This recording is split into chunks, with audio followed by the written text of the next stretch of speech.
Hey guys, tonight we slip beneath centuries of royal stone and velvet, down into a forgotten tomb hidden beneath Westminster Abbey. You're not dreaming, this is real, and what we're about to explore. It's not some dusty legend or harmless curiosity. It's a sealed vault that, once disturbed, unearthed secrets England wasn't quite ready to remember.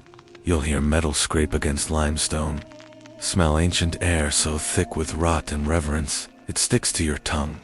And yes, if you're wondering what they found inside Queen Elizabeth I's coffin was far more horrifying than anyone could have imagined. So, before you get comfortable, take a moment to like the video and subscribe, but only if you genuinely enjoy what I do here. And tell me, where in the world are you watching from, and what time is it where you are? Now, dim the lights, maybe turn on a fan for that soft background hum, and let's ease into tonight's journey together. The vault lies beneath the Lady Chapel, hemmed in by centuries of grandeur. The stone that marks her final resting place is unassuming, just a black slab with a worn Latin inscription. You walk slowly with the restoration crew, flashlights bobbing as they descend into the dim underbelly of the abbey. Most of the public believes Elizabeth I lies in eternal peace, but the truth is, no one's seen her coffin in over 100 years. It starts quietly, just a few murmured notes from the team leader, who frowns at the structural reports. The crypt is sagging, maybe even collapsing. To prevent irreversible damage, her resting place has to be accessed, inspected, and possibly reinforced. That means, after 400 years, someone is about to open Queen Elizabeth's grave. No big deal, right? The slab is heavier than expected. Ancient mortar crumbles at the corners, and then it happens. Sudden crack echoes through the chamber like a gunshot. One worker yelps, dropping a light. Another grabs the edge of the slab and leans into it. It shifts just enough to reveal a sliver of blackness beneath an emptiness, so thick it seems to breathe. The air that escapes smells like iron and roses left too long in water. Then comes the first sign that something's wrong. The vault is deeper than expected, nearly twice what the plans show. That's odd, but it gets stranger. Instead of one coffin, as every record and historian has always claimed, there are two. The top one is clumsily wedged in, off-center, and clearly added after the lower was laid to rest. The metal is badly corroded. A small Tudor rose is still visible on the lid, tarnished almost beyond recognition. The team stands frozen. For a moment, no one breathes. Two bodies, the director radios in for immediate permission to proceed. The floor is damp. The air grows heavier. The stone beneath your boots feels like it might split. But you push on. You help raise the lid of the top coffin, heart thumping against your ribs like a nervous drum roll. It's not Elizabeth. It's someone else entirely. And she's not at peace. The skeletal remains are curled awkwardly, as if stuffed into too small a space. Her hands are crossed over her chest in the old Catholic style, hint that this person died before England's Reformation was complete. The clothes, or what remains of them, are rougher than you'd expect. But then your light catches a ring, still clinging to one thin finger, an ornate Tudor M. Mary. Mary Tudor, Mary the First, Bloody Mary herself. The woman Elizabeth feared, fought, and ultimately outlived. Her older half-sister. Her Catholic nemesis. Her rival for the throne. And here she is, literally buried on top of her now. You probably won't survive this. But imagine being sealed for eternity beneath the weight of the very woman you stole power from. Or worse, above her, her corpse lowered down to dominate. Hers forever, by order of royal decree. Some historians argue Elizabeth would have been horrified by this burial arrangement. Others claim it was meant as poetic revenge. Elizabeth's Protestant corpse, forced to rest beneath the bones of the Catholic queen she once undermined. The team is speechless. You lean over the edge, feeling your stomach twist. Mary's skull is discolored, brittle at the jaw. A single tooth is still lodged in the bone, yellowed and cracked. There's a faint, sulfuric smell clinging to her. Then, something even stranger, there's cloth beneath her. Black velvet, singed at the edges. But Mary was buried in scarlet, not black. This material clearly belongs to the body beneath her. The velvet robe was once embroidered, now it's mostly ash. It's as if someone tried to separate the two women with fabric that burned away long ago. That's when someone notices it. A tiny scratch, barely visible, along the side of the inner coffin, for marks, uneven and shallow. Scrape, scrape, scrape, fingernail marks, from someone trying to get out. No, that's ridiculous, right? Except, historians still argue whether Elizabeth's death was peaceful or if she collapsed in fear, refusing food, speaking to shadows. Some accounts describe her final days as paranoid and restless, her mind cracked under the weight of decades. Others say she simply laid down and never got up. So maybe, just maybe, your breath fogs in the cold air of the crypt. One of the team members mutters something about disturbing the dead. You try to laugh, but it comes out dry. The decision is made to remove the top coffin entirely and open the lower one, Elizabeth's. This is the moment. The Queen of a golden age. The woman who defied every king, every pope, every expectation. The last Tudor, the Virgin Queen. The body history has sealed away for centuries, and in a few seconds, she won't be sealed anymore. As the lid creaks open, a gust of air escapes that's so cold, you feel it slice across your cheeks. Your flashlight flickers once, then steadies. You lean in. You expect bones, dust, maybe jewels you do not expect. What you actually see, it doesn't make sense at first. Your brain stalls, unsure how to process the image before you. Inside, Elizabeth's coffin, nestled among folds of decayed velvet and half-melted wood, is a body, but not the way you expect. It's not laid out neatly. It's not even fully intact. The skull is turned at a strange angle, as if it fell that way during burial or was never placed with care to begin with. Her torso is mostly collapsed, ribs like warped branches, but her legs are crossed loosely at the ankles, a detail that feels oddly delicate amid the chaos. The face, or what remains of it, is a whisper of a face. Just enough structure to hint at the once famous cheekbones, the elongated nose. A few strands of auburn hair cling stubbornly to the scalp, like fragile thread pulled through time. You stare longer than you mean to, and then someone gasps. Because Elizabeth isn't alone. In the cramped space at her side, wedged between bone and rotted silk, is a small bundle, roughly the size of a human head, wrapped in deteriorated linen. At first, you think it's just debris. Then one of the archaeologists steps forward, with trembling fingers, and begins to peel back a corner of the cloth. It's another skull, much smaller. A child's. No records mention a child buried with her. No history book claims she had offspring. In fact, the entire narrative of Elizabeth I hinges on her chastity, her carefully guarded persona as the Virgin Queen, married only to England. So what is this? The team recoils. The bundle is fully exposed now. It's clearly not ceremonial lit, wasn't meant to be seen.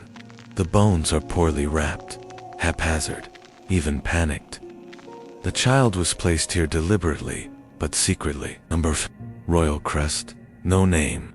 Somewhere, a camera clicks, documenting the scene, before disbelief can turn into official denial. You're suddenly very aware of how small the space is, of the weight of the air pressing down on you, of the fact that if the records are wrong about this, what else might they have hidden? Historians still argue whether Elizabeth truly maintained her virginity, her long-standing closeness with Robert Dudley, her master of the horse, raised eyebrows even in her lifetime. When his wife fell down the stairs, neck snapped, skull-shattered rumors ignited like dry tinder. Elizabeth never married, never publicly claimed a lover, but gossip clung to her like perfume. Some swore she had secret children, hidden away to protect her throne. Others dismissed it as misogynist slandermen, couldn't accept a woman ruling without a man by her side. But now, in the dark belly of her tomb, beneath the weight of centuries, you're staring at something that doesn't lie. 2 bodies, 1 adult, 1 child. The forensics team hesitates. Who do they test first? You crouch by Elizabeth's hand. Her fingers are bony, papery, curled inward, like she died holding something close. Something unseen. Or maybe, something she refused to let go of. Your flashlight glints against her nails. They're still lacquered. Faint traces of red pigment linger beneath centuries of grime. She was buried, painted, crowned, preserved for display.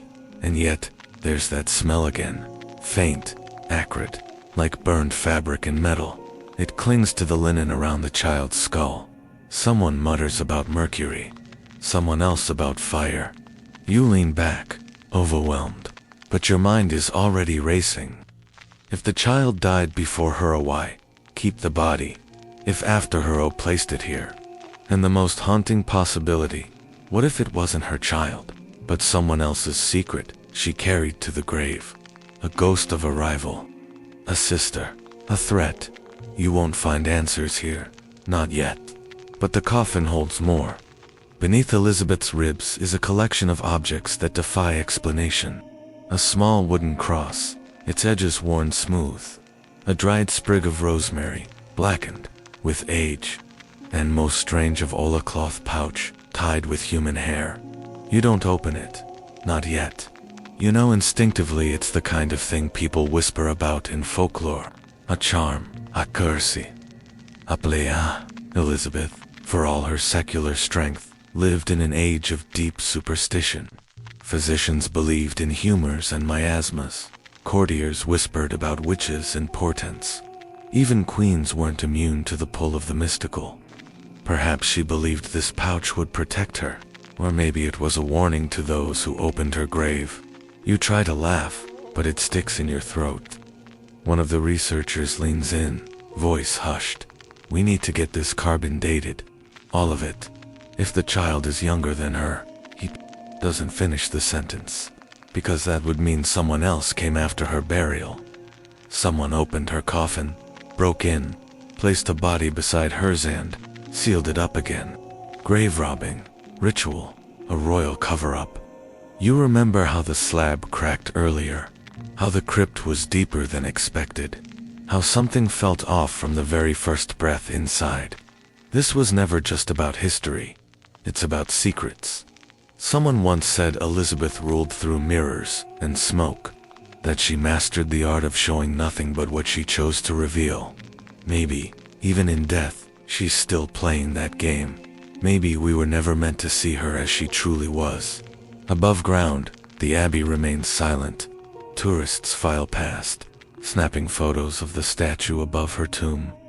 They point, they whisper, they marvel. None of them know what lies beneath. Not yet, but you do, and the story is only just beginning.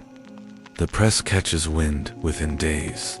A leak, probably from someone on the outer research team, just enough to spark headlines, but not enough to confirm details. Second coffin found in Elizabeth I's tomb. Skeletons in the Queen's closet. No mention of the child. Not yet. The church keeps quiet. The monarchy, silent. The abbey issues a statement so vague, it feels like a bedtime story. Necessary restoration work has uncovered unexpected structural complexity. That's it. No panic. Just polite bafflement. But you know better. Because you were there. You saw the cramped bones. The twisted linen. The unanswered questions no one wants to say out loud. And now, attention turns to the upper body. Woman interred above Elizabeth, who, by all accounts, should not be there. Mary, the first Bloody Mary, her name alone stirs unease. Children chant it into mirrors like a dare. Adults dismiss it with nervous laughter. But the real Mary Tudor was no ghost story. She was flesh and blood, and she was once Queen of England. The re-examination of her remains begins slowly. respectfully, but with growing curiosity. Her coffin, already displaced to access Elizabeth's, is now scanned and tested, and the results are confusing. Traces of embalming fluid are detected for the period. Her body was reportedly buried quickly, almost in shame, after a reign marked by violence and perceived failure. So why preserve it? And why does her skull show signs of post-mortem trauma? You lean in, as the forensic pathologist explains. The base of her cranium appears fractured in a way that doesn't align with standard decomposition. Possibly the result of pressure, but possibly something else. A fall, an impact, or, more strangely, deliberate damage inflicted after burial. Historians still argue whether Mary died peacefully of illness, or whether something more sinister occurred behind palace doors. Some Spanish documents hint at excessive bleeding, others mention hallucinations, and one, long dismissed as fictional, describes her servants burning her nightgowns in secret and refusing to touch her body directly. But here's what chills you. Her arms, unlike Elizabeth's relaxed, almost royal repose, Mary's skeletal arms are twisted awkwardly across her ribs, one elbow bent the wrong way, her fingers clenched tightly even in death. It's a defensive pose, like she was shielding herself, or holding something back. Then comes the real mystery. Wrapped around her wrist, hidden beneath fabric fragments, is a rosary, a beautifully carved peace-jet and bone, with a tarnished silver crucifix that smells faintly of ash. Jet was common for mourning jewelry in the Tudor period, but bone, that's different, and the crucifix is older than Mary herself. Possibly a family relic. Inscribed on the back, barely visible beneath corrosion, are 3 Latin words: Fiat voluntas tuae, thy will be done. You tilt the beads in your palm. There's a single drop of darkened red sealed beneath the crystal of the cross. Blood, paint, nobody can say for sure, but the weight of it is undeniable. It feels angry. Mary ruled only 5 years, but her legacy burned itself into England's psyche. She reversed the Protestant Reformation, burned heretics alive, sent whispers through the royal court that no one was safe. Yet she died, unloved, untrusted, and ultimately buried beneath the woman who outshone her. But this being sealed in, her rival's grave was not part of the plan. You dig into the records. It takes hours. Dusty letters, conflicting burial orders, missing documentation, and then you find it. A royal clerk's entry, written in cramped Tudor shorthand. The year, 1603. It reads, "Upon Her Majesty's command, the tomb be made suitable for the royal sisters, that they may lie in reconciliation and unity, that Her Majesty wasn't Elizabeth.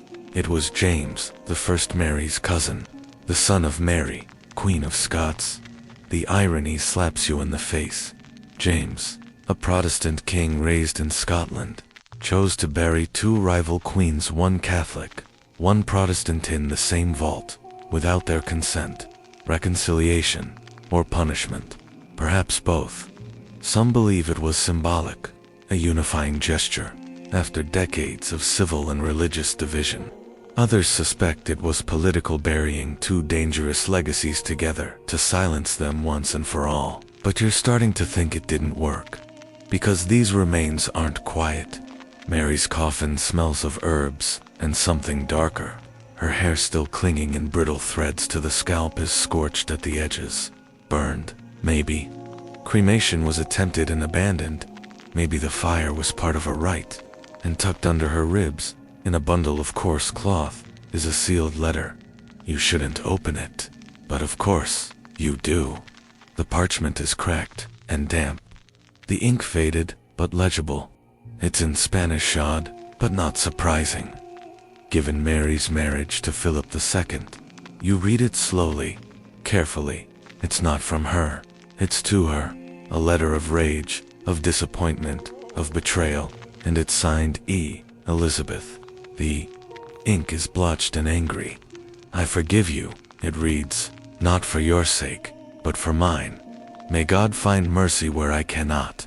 A dramatic flourish, an apocryphal plant, or a real document that someone placed there during the burial.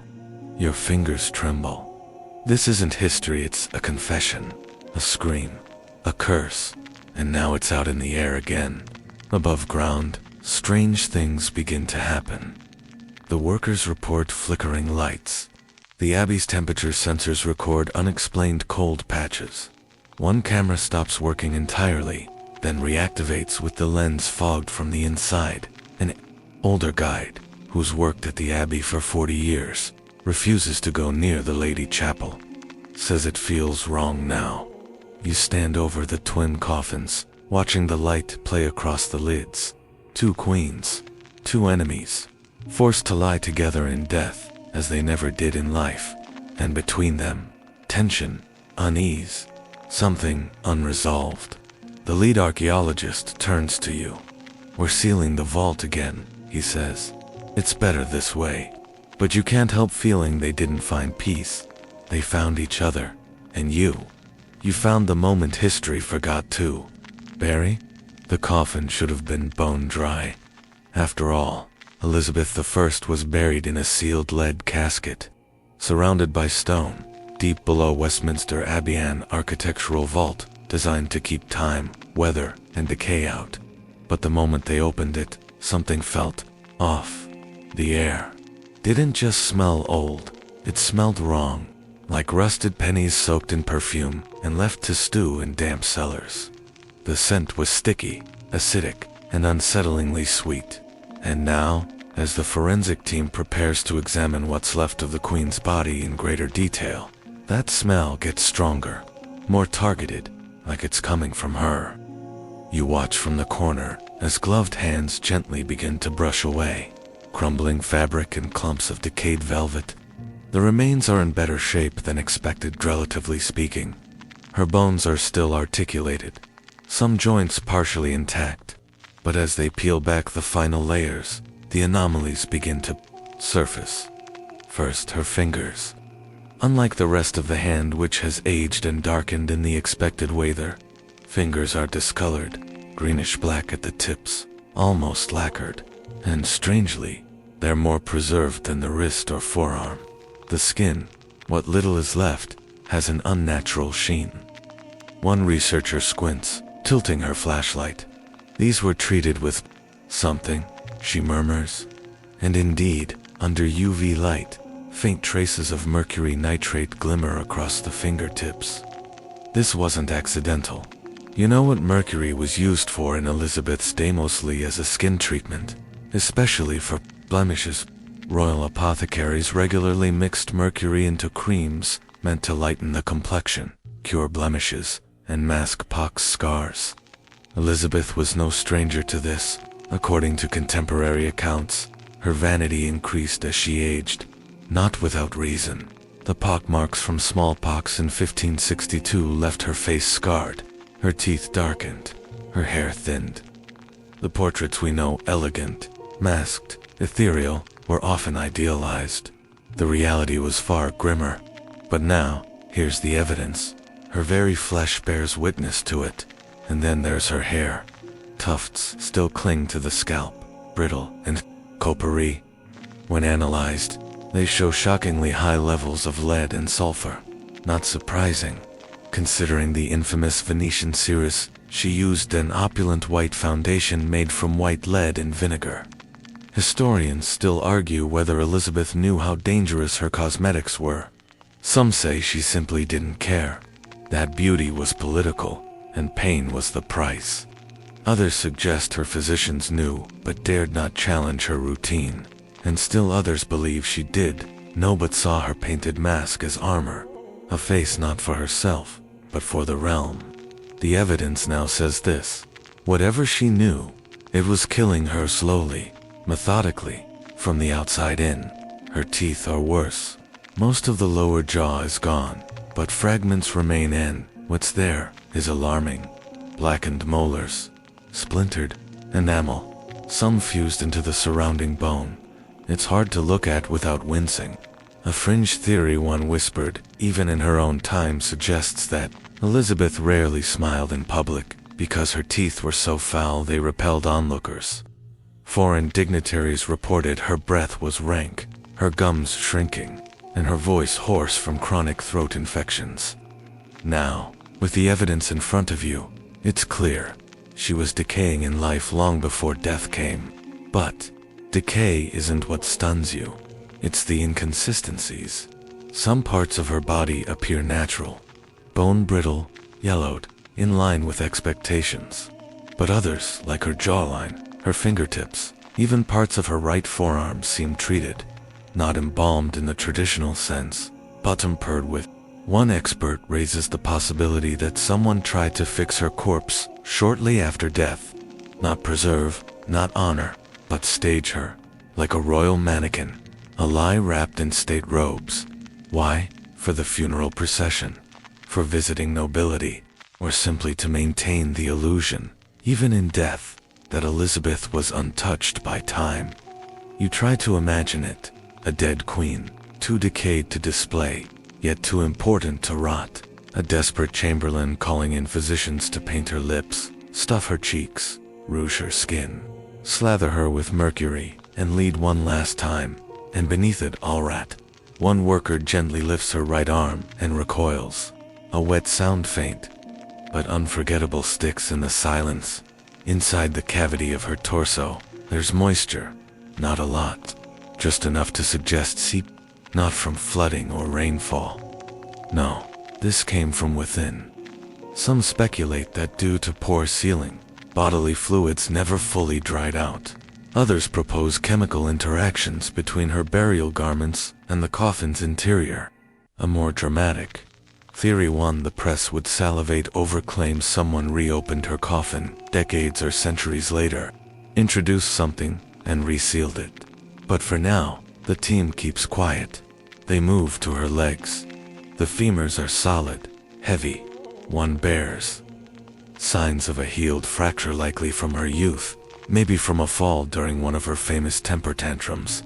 Elizabeth was known to be willful, loud, impatient. A woman who raged in private and ruled in public. And the feet, they're bare, no shoes, no slippers, just cracked toenails, and the faint impression of silk wrapping once tied around the ankles. You can't help but wonder, did she ask to be buried barefoot? Was it symbolic, humble, or merely a lapse in preparation? Then comes the spine. The vertebrae are twisted, not dramatically, but subtly enough to raise questions. Scoliosis, old age, or perhaps just the result of lying for centuries with another coffin pressing down on her. But one vertebra, the third lumbar, is fractured, cleanly, almost surgically, as if something pierced her there after death. Maybe a burial hook, a clumsy embalmer's rod. Whatever it was, it didn't heal. It didn't even bleed, because she was already gone. One researcher, younger than the rest, says it aloud. She looks like a doll, like they didn't want her to feel dead. And that's exactly it. You think of her portraits, the perfectly symmetrical face, the high collar, the distant gaze, all theater, all illusion. Even in her final rest, Elizabeth was never allowed to just be. Not a woman, not a corpse, not a queen, only a symbol. That's when someone opens the small cloth pouch tucked beneath her ribs. Inside, crushed herbs, bits of dried myrtle and tansy, lavender, a sliver of parchment with writing so faded it takes special lighting to reveal. 3 words, hastily scrawled, asterisk, non mihi, sola, not mine alone.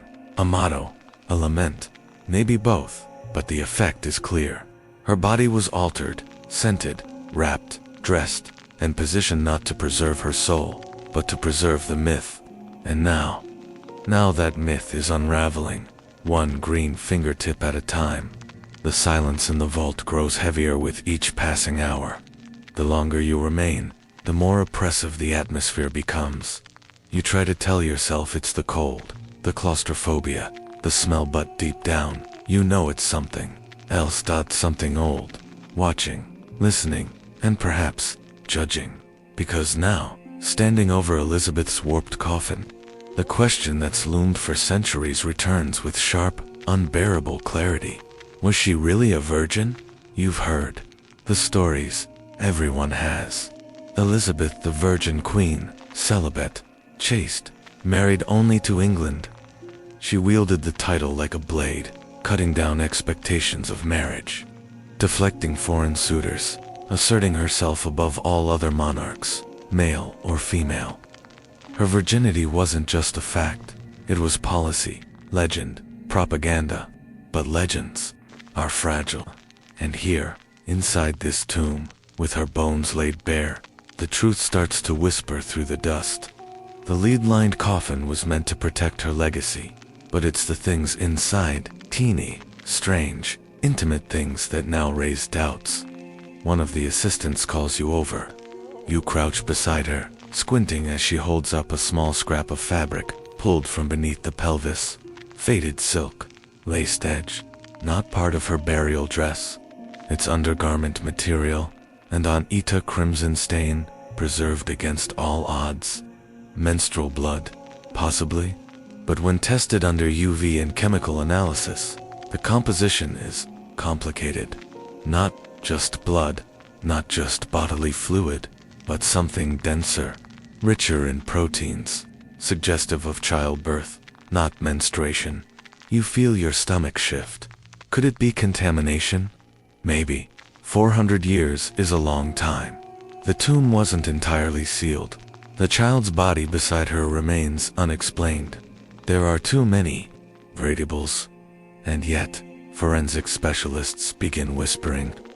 If Elizabeth gave birth, even once, and the secret was kept, it would be the single most successful cover-up in royal history. But who would the child have been? A hidden bastard raised in secret, a stillbirth buried in silence. The child in the tomb is the same age range as an infant, no, older than 2, but genetic material is damaged. DNA is fragile in environments like this. Even with modern tools, definitive answers remain elusive. Still, pieces fall into place. The child was placed gently, hidden, but kept close. The only person who could have arranged that, Elizabeth herself. Historians still argue whether the rumors of a secret pregnancy hold any water. There are fleeting references in ambassadorial letters, especially from the Spanish court of Elizabeth taking long rest after illness. One such letter from 1561 cryptically notes, Her Majesty's color is poor, and she no longer walks the gardens.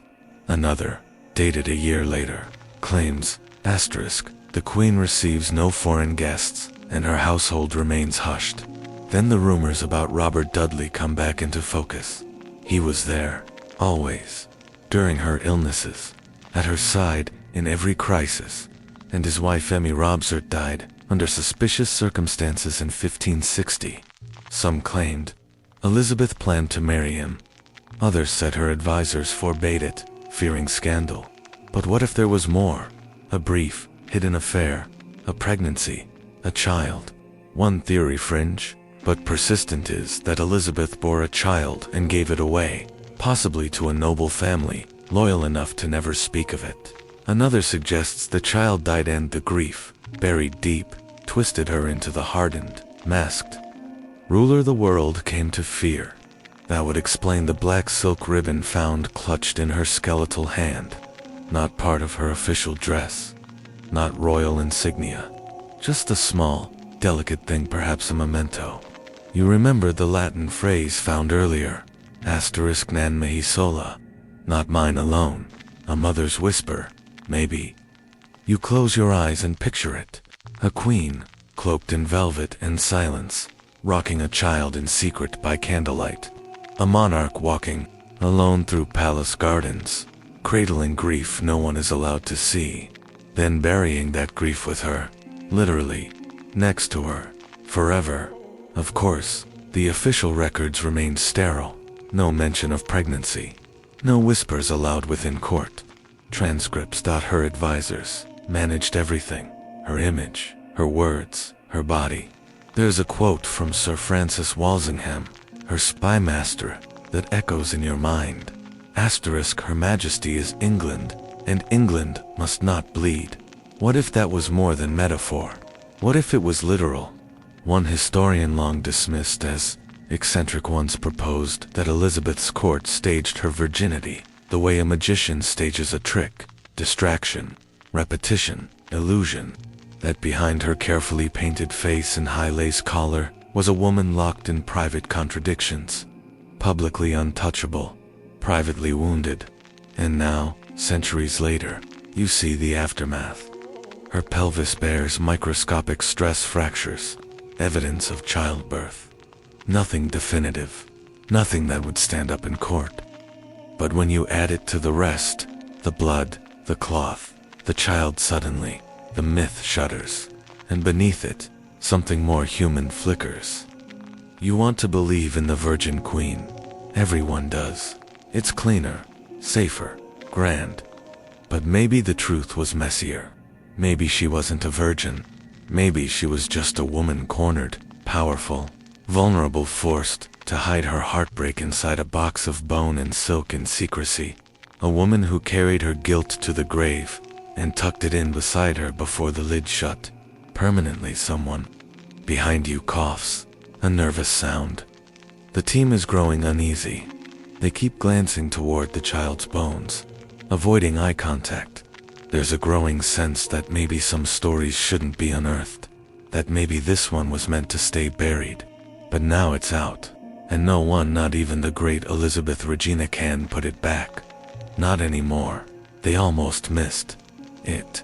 It was folded beneath her ribcage, pressed so flat into the velvet that it looked like part of the coffin lining. A fragment of parchment, darkened with time, brittle as onion skin. At first, they thought it was a prayer, maybe a last will. But when they unfolded it slowly, with gloved fingers, it revealed something stranger. Not a prayer, not a will. A drawing, crude, hand-drawn, almost childlike. You lean closer. Your breath fogs on the microscope's edge as you study it. A figure, tall and crowned, holding a scepter in one hand, in the other a dagger. At her feet lies another figure, smaller, kneeling, decapitated. It's unsettling. The eyes are hollow, the mouth's twisted. The blood, if that's what it is, flows like ink. Who drew it? And why tuck it in, here right beside the Queen's lungs? One of the researchers whispers that it might have been a charm, a symbolic act, something to give power over enemies in the afterlife. But you know better. This is a warning, or maybe a confession. Historians still argue whether Elizabeth ordered the death of Mary, Queen of Scots, with full conviction or under pressure. Officially, it was treason. Mary was plotting against her. Unofficially, it was personal. Two queens, one crown, one head had to roll, and it did. February 1587. The execution of Mary, Queen of Scots, was a political earthquake, one that rippled through England's alliances, through Elizabeth's soul, and into her legend. Some say she signed the warrant in a moment of fury. Others claim it was forged or delivered without her consent. But after Mary's death, Elizabeth fell into a strange silence. She cloistered herself for days, refused counsel, refused food. When she emerged, she was older, quieter, and her portraits changed. The colors darkened. The symbols grew stranger. There's one painted in 1590, called the Ditchley portrait. Elizabeth stands on a map of England, surrounded by stormy skies. Her expression is vacant. Her hands are clenched. It's meant to show power, unity. But look again. Look at her feet. They rest on Scotland. The drawing tucked in her coffin, it mirrors that pose, except this time, the figure beneath her doesn't rise again. A coincidence? Or guilt? Elizabeth never married, but she wasn't without companions. And among her belongings, hidden inside the coffin itself, they find more objects that weren't meant to be seen. A locket, small, tarnished silver, the clasp, almost fused shut with age. Inside, two portraits, One you recognize instantly, Elizabeth, in her youth. The second blurred, cracked, almost unrecognizable, is harder to place. But you see it, the hair, the eyes. It's Mary, Queen of Scots. The two women never met in life. And yet, here, they lie together in death. One sealed above the other. One cradling a locket of both their faces. An intimacy that defies their history. Why would Elizabeth keep that? Was it spite? Pity? Some twisted trophy? Or though historians might scoff, was it mourning? You remember the reports from the execution chamber, how Mary's execution took 2 strokes, how the first strike only partially severed the neck, how the second still left sinew dangling, how the executioner had to finish with a sawing motion, how her lips kept moving after the head fell. That detail stuck with Elizabeth, maybe forever. There's also the story of her wig, when the executioner lifted Mary's severed head to show. The crowd, it slipped from his grasp, her hair came away in his hand. It was a wig. The real hair was white, thinning, an old woman, a queen unmasked. Perhaps Elizabeth saw herself in that moment. Perhaps it haunted her. Now, you're beginning to think she never truly let go of that death. Because the next discovery is even stranger. It's not royal, it's not even English. It's a tiny, bone carving roughly shaped like a woman in a French gown, arms outstretched. On the back a name etched in tiny strokes. Asterisk, Catherine, Catherine de Medici, Catherine Parr, Catherine Grey. You don't know. There were many Catherines in Elizabeth's world, but whoever this one was, she mattered enough to be carved. Carried, buried, another talisman, another memory frozen in lead. You pause, sit, rub your eyes, because suddenly, this isn't a coffin anymore. It's a theater, a chamber of objects and actors, a lifetime's worth of symbols arranged not for ceremony, but for storytelling. This isn't how most monarchs are buried. No crown jewels. State seals. Just echoes. There's a folded letter tucked near her left shoulder, barely legible. It opens with the phrase, asterisk, you will not forgive me, but I forgive you. It's unsigned, unsent, maybe never intended to be read, but now it's yours. And you read it aloud in the cold tomb. A litany of regret, a confession of envy, a strange intimacy that weaves through betrayal, rage, and at the very end, grief. A line stands out. Asterisk, we ruled not together, but beside each other, and that was our doom. Again Elizabeth and Mary. Two queens bound not by blood, but by narrative, trapped in a mirror, each reflecting what the other could never be. And somehow, Elizabeth carried that story literally with her to the grave. So you step back and take it all in. The dagger drawing, the locket, the bone carving, the unsent letter, all of it woven around her bones like the threads of a tapestry no one was supposed to see. She crafted a legend in life, but in death, she left the truth behind, quietly, carefully, like an apology sealed inside a time capsule. And now, with every object catalogued, every bone scanned, the myth cracks wider.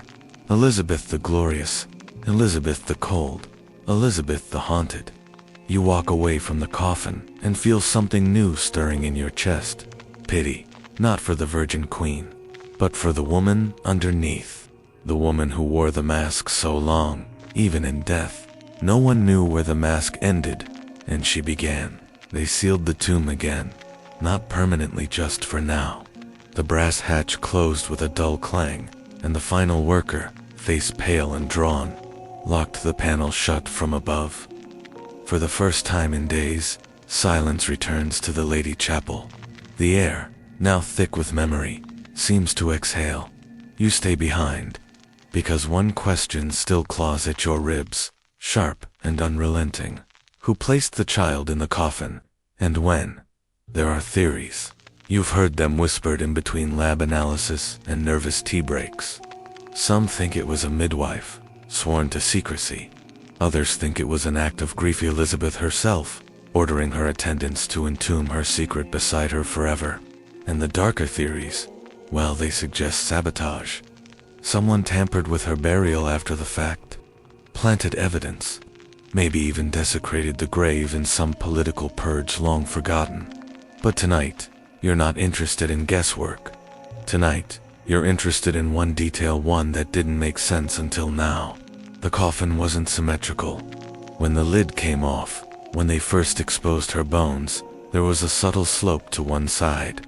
At first, they thought it was decomposition, collapse, just the slow melting of time. But now, re-examining the photos, the slope seems deliberate. The lower part of the coffin was extended about 8 inches. The lining stretched, the wood newer, slightly different grain. Someone modified it. Not during the original burial, but sometime later. You consult the Abbey's records again, and there it is. A brief entry dated 1782, asterisk, minor structural adjustment to Vault 3A, at the request of Bishop Cornwallis. Chapel closed to visitors for 3 days. That's it. No mention of remains, no mention of Elizabeth, no reason given. But if the coffin was opened and sealed, altered, resealed, then the story changes completely. Because that means someone, 200 years after her death, entered her grave and made a choice to add something, to hide something, or to protect something. You find a letter tucked away in the archives, a private communication between the bishop and the dean of Westminster. It's faded, but readable. It mentions a disturbance to the royal container, mentions a secondary enclosure of infantile size, mentions a necessary act of quiet mercy. What does that mean? Was the child already there? Or was the child placed there then? The wording is careful, too careful. Mercy suggests compassion, but also guilt. And here's the thing. The child's linen wrappings are not Elizabethan. They're Georgian. The weave, the dye, the stitching, they all point to a later period. Not Tudor, asterisk, not even Jacobean, but somewhere between 1750 and 1800. You sit back. Everything you thought you knew about Elizabeth, about the child, about the burials dissolving into something much stranger. She didn't take the secret with her to the grave. Someone gave it to her, long after she was gone. But why? That's when you remember the rumor. You read it years ago in a forgotten history journal buried in footnotes and dismissed by mainstream scholars. That in the late 18th century, a member of the royal family gave birth to a deformed infant. That the child died within hours. That its existence was never recorded. That the mother, possibly a cousin of George III, was sent abroad in disgrace. And that the body vanished. Was it urban legend? A royal scandal scrubbed from history? Or did someone, perhaps a devout cleric, terrified of the child's soul being denied sacred burial, smuggle the body into the tomb of England's greatest queen? Anonymity by proximity, salvation by association. If that's true, then the child isn't Elizabeth's. And suddenly, the story twists again. She didn't bury her secret. Someone else buried theirs and asterisk her. You return to the image of her skeleton, curled slightly toward the child, the fingers near its wrappings, the body sagging as if instinctively reaching out. She didn't choose this, but now she holds it, like so many burdens in life, forced upon her by others.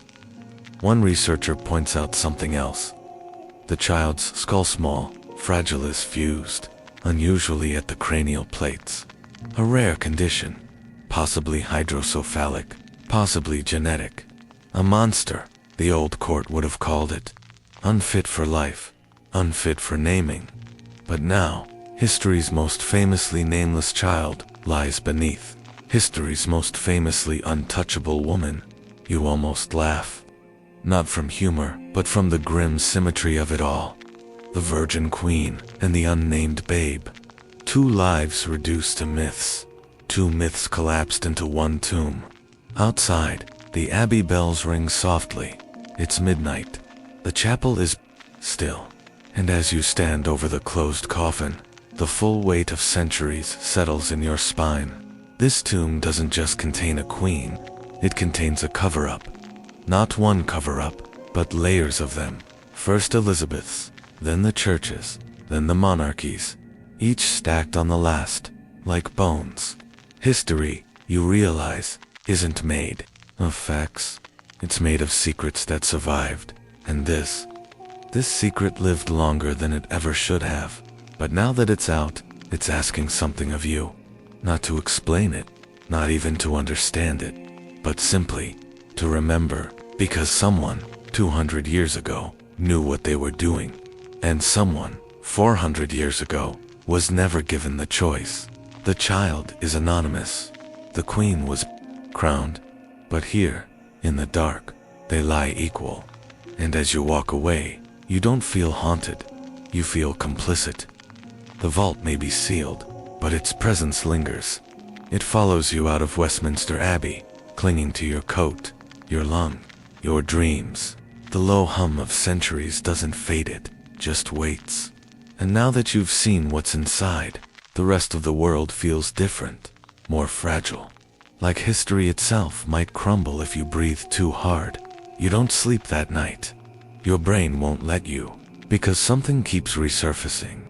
Not the bones, not the baby, not even the strange slope of Elizabeth's altered coffin. No, it's her eyes, or rather, the lack of them. The sockets were empty, of course expected, after so many years. But there was something about the shape, the wear around the orbital bone, the thin scratches visible only under magnification. The forensic artist had mentioned it almost offhandedly. It looks like she was buried with her eyes open. You brushed it off at the time. People die in all kinds of positions, and embalming practices in Elizabeth's time weren't uniform. Sometimes the lids simply dried open. Sometimes they were glued shut. Sometimes left alone entirely. But then, you remember something from the old accounts. That after her death, Elizabeth lay unburied for nearly a month. They said it was because the court couldn't decide on funeral arrangements. But what if it was something else? What if she wouldn't? Shut. There's a peculiar 17th century diary you once skimmed, buried in the archives of the Bodleian Library. The writer, an anonymous courtier, described Elizabeth's body as being restless in state. He writes, * her gaze unsettled the servants. They swear she follows their steps with her hollow stare, and her jaw cracks open when no wind stirs. Of course, it was dismissed as superstition, or early signs of decomposition. But now, knowing everything you know, you're not so sure, because the Abbey staff has been reporting things. Oddities. A tour guide whose voice chokes. Suddenly, while speaking about Elizabeth, visitors fainting near the Lady Chapel not once, but twice in the same week. Security footage with flashes of movement no one can explain. And last night, the bells above her tomb rang on their own once, sharply at 3:47 a.m., which wouldn't be strange, except they'd been disabled for maintenance since May. You return to the Abbey the next morning. Officially, you're there for paperwork. Unofficially, you need to look at one last thing. The death mask. It's not kept on display. Few people know it even exists. It's not an official mask, like those of Napoleon or Cromwell. This one's controversial, fragile, rumored to have been cast by a rogue physician just days after Elizabeth's death and approved, unauthorized. It was found in a private estate in 1911, hidden in a wooden box labeled only ER. You ask for access, and surprisingly, you're granted. They bring it out in layers of silk and foam, unfolding it like a holy relic. And when it's finally revealed, you suck in a breath. It's her, or what's left of her. The mask isn't pretty. It's not stylized, not softened like the portraits. It's gaunt, with sunken cheeks and an asymmetrical jaw. The skin around the mouth seems puckered, like she'd been biting something. But it's the eyes that strike you most. Wide, too wide. The sockets are deeper than they should be, the brows slightly arched, It gives the impression not of death but of surprise, shock, maybe even fear. You touch the edge, cold, rough, almost gritty. A faint inscription is carved inside the inner rim. Latin again. Asterisk. Vidit, etacit. She saw, and she was silent. You step back. What did she see? The faces of those who betrayed her. The child she never named. The queen she never forgave, or something else. You're not a superstitious person, really. You deal in evidence, data, bone density, chemical residue, genetic markers. But none of that explains why your dreams keep taking you back to the tomb. And why, in those dreams, Elizabeth always turns her head toward you, never blinking, never speaking, just watching. The records show that before her burial, her body was dressed in full regalia, gown, wig, jewels, the whole performance. But one detail doesn't appear in the official list, and it's only visible on the mask. A scar, just beneath the left cheekbone, faint but definite. Like a blade or shard had grazed her face once and healed poorly. None of her portraits show it, which means either it happened late in life, or it was erased intentionally. That's what keeps circling back in your mind. What else was erased? Because here's what you're starting to understand. Elizabeth's tomb is not just a resting place. It's a vault of secrets. Every object buried with her speaks to something unsaid, unshown, hidden. A baby, a locket, a letter, a carving, a bone, a mask, a silence. History is fond of absolutes. Was she a virgin? Yes or no? Did she love Dudley? Yes or no? Did she order Mary's execution? Did she regret it? But Elizabeth, in life and in death, refuses your yes or no. She offers you ambiguity, layered, quiet, stubborn, like the woman herself. And now, you feel it pressing against your chest, the weight of her unresolved life. A monarchy of smoke. A legacy built on careful illusions and half-closed doors. Maybe that's why our eyes won't shut. Because the story isn't finished. Because we're still asking. Still digging. Still desperate to understand how a mortal woman wrapped herself in myth so tightly that we forgot she bled, and aged, and cracked, and maybe cried. So you take the mask back to its silk bed. You cover her face gently. But before you leave, you whisper, "It's all right." Not because she needs to hear it, but because maybe you do. Because the longer you chase her, this queen in bone and shadow, the more you see your own reflection, looking back, curious, haunted, wide-eyed. You leave Westminster for a few days. You tell yourself, it's to catch up on reports, to give your mind some space. But truthfully, you just need to escape the weight of it all. The mask, the bones, the unanswered questions that seem to echo louder in your own silence. But distance doesn't help, because the further you get from Elizabeth's tomb, the stranger the world around you becomes. Every portrait of her feels different now. You see past the powdered face and stiff collar. You start noticing how her eyes are always slightly mismatched. How the smile, when it's there, never reaches her mouth. How her hands are always frozen, never relaxed, never soft. She was always posing. Even in death, she posed. And then you think of the voice. It started as a half-memory, a whisper you could blame on poor sleep. But it's clearer now. Not a word, not even a phrase, just breath. Sometimes when you wake up, you swear you hear it right next to you. Like someone just finished saying something you missed. The tail end of a sigh. Warm, close, female. You try to dismiss it. Too many hours in cold cathedrals. Too many days poring over the same files. You're tired, that's all. But then comes the message. An anonymous envelope on your desk. No stamp, no sender. Inside just a single page. Printed text, clean serif font. You were not the first to open it. You freeze. It doesn't say what it is, but you know. You don't need to ask. There's more. A second envelope.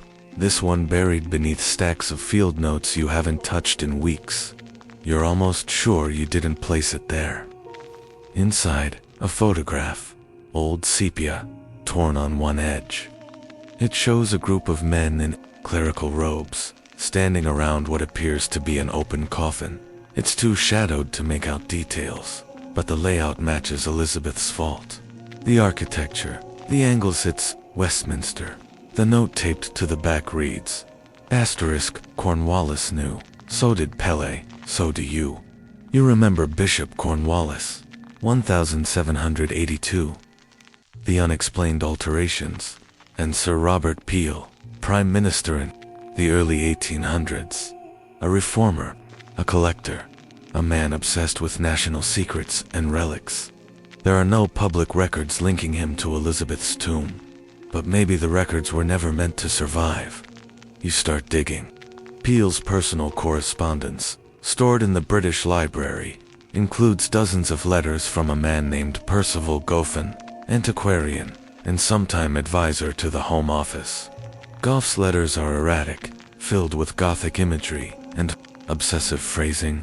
One of them reads, **, the Queen was never meant to lie alone. They ensured she would not." Another, *, when we breach the seal, we must prepare for what watches from the inside. She was not empty, she was waiting. You tried to laugh it off. Too melodramatic, too convenient. But Goff's signature appears on a private invoice. From 1834, for the transport of one medium box, light-blind, ecclesiastical contents, delivered to Westminster Abbey's south crypt. Delivered, not removed, which means it went into the vault. Possibly even into Elizabeth's coffin. It matches the timeline. And then you find a third letter, ever published, locked in a restricted archive. Goff writes, *, we left it with her. There was no other option. The infant had no name, no birthright, and no place in the church's memory. But the Queen, she could bear it. She had already borne worse. And suddenly everything you've seen, everything you thought you understood, reshapes itself. This wasn't just about burial. This was about storage, containment, whoever the child was. It was never meant to rest in sanctity. It was meant to be hidden, bound to something stronger, something more revered. A queen's legacy used like a vault, a crypt within a crypt. And now that you've opened it, what did you let out? You think of the wet residue in the coffin, the unusual preservation of the fingers, the fractured lumbar vertebra. What if those weren't signs of time? What if they were signs of interference, of protest, of struggle? There's one more thing you've been avoiding. The audio file. It was recorded accidentally by one of the team's motion-activated cameras. They were only meant to capture movement near the tomb, environmental drift, structural creaks, the usual. But at 3:47 a.m., 2 nights ago the same time, the bells rang. Something triggered the camera. No movement was detected, just sound. You play it now, in your flat, with the lights off and the windows sealed. The first few seconds are silence, ambient hum, stones settling, then a click, metal against metal, then breathing, soft, raspy, rhythmic, and finally, the faintest whisper, just one word. You have to replay it 7 times to be sure, but on the 8th, it's unmistakable. *, remember. You sit there for a long time after, because it isn't just sound. It's her, not Elizabeth the Glorious, not the Virgin Queen, but something deeper, something ancient. A voice not of command, but of exhaustion. A woman who bore the crown, the myths, the children who were never hers, and maybe the ones who were. A woman buried under her own legend and now under yours. And she's asking you not, commanding you not to explain her, not to expose her, just to remember her, in all her contradictions, in all her silences, in all her haunted humanity. So you do, and you understand now. You didn't open the coffin. It opened you. You stopped going to the Abbey. It's not fear exactly, not superstition, just exhaustion. The kind of bone-deep weariness that comes when a story refuses to stay still. Every answer breeds another question. Every closed chapter leaks at the edges. You think you've reached the end and then it shifts. So you sit in your flat, curtains drawn, surrounded by artifacts, reports, copies of letters, and images. You try to chart it. I'll create a map of events, names, symbols, timelines, but it's like trying to chart fog. Still, one detail stands out, a small one, the pendant. You remember the tarnished silver locket recovered from the coffin, the one containing portraits of Elizabeth and Mary, Queen of Scots. It shouldn't exist. No record of such a piece in Elizabeth's known possessions. No mention in inventories. No portrait shows her wearing it, and yet, there it was. So you track it. You pull burial records, treasure lists, vault registries, nothing, until finally, a note in a 17th century restoration report, asterisk recovered item from ER vault, returned to enclosure after review, unmarked, silver, oval, returned to enclosure, not removed, not sent to collection. Someone wanted it to stay there. But why? You enlarge the photos again. Zoom in on the locket's hinge. It's thicker than expected, ornate, and then you notice it just beneath. The left clasp, a ridge, a seam. It opens. Not just the usual locket with two portraits. There's a hidden third layer. You rush to the physical item, still under Abbey custody, but temporarily on loan for private study. Under lab lights, you confirm it. A concealed compartment, almost microscopic. You pry it open, breath held. Inside is a piece of paper, so small it could fit on a postage stamp. Folded 6 times, creased so tightly it feels like cloth. You unfold it carefully, one layer at a time. What's written inside isn't much, just a sentence, ink faded almost to nothing. But it reads, asterisk, she burned it. But I remembered, and it's signed only, a T.U. Freeze, a T. Who. You scour the list of people close to Elizabeth, trying to match initials. Then it hits you, Arbella Talbot, better known by her royal name, Arbella Stuart, a cousin to both Elizabeth and James I, a woman with a distant claim to the throne. A woman who was imprisoned and died under mysterious circumstances. Historians still argue whether Arbella was a true contender for the crown, or just a pawn.